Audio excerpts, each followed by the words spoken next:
Sex Criminals number 3. Story opens to, again, more backstory with this robbery going on, but we kind of go backward in time a little bit more, talking more about John and his first few times, discovering, um, you know, existing in the quiet, I guess, while he was in college. And the first time he had sex, which I guess was in college. So we see that kind of backstory there. We see the two, Susie and Jonathan kind of walk away, leave. Susie was this is all taking place over a weekend. Susie wanted him to stay another night, and John leaves, goes to his work, which is at a bank.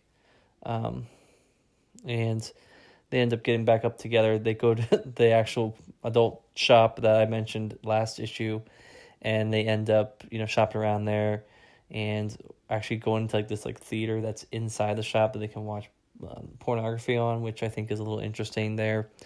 And then they end up in a bar where we see Susie dancing to Fat Bottom Girls by Queen.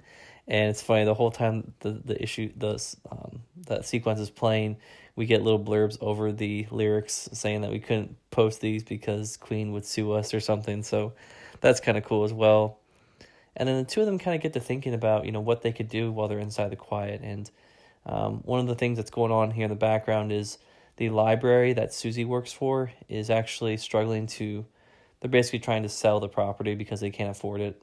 So the bank's trying to buy it from them, and they actually have a fundraiser going to try to make money for the bank or for the library.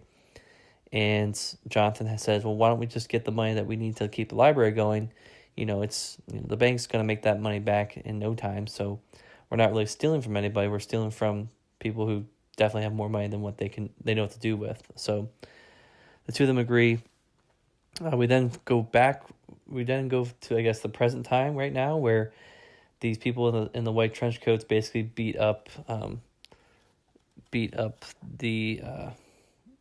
Jonathan in the head. So they smack him in the head, and that's where our issue ends. So again, we're kind of playing a little bit more with, going forward to the present, going backwards to the setup. So I like the way the storytelling's going here. It never feels disjointed to me. I feel like Matt Fraction does a really good job with that.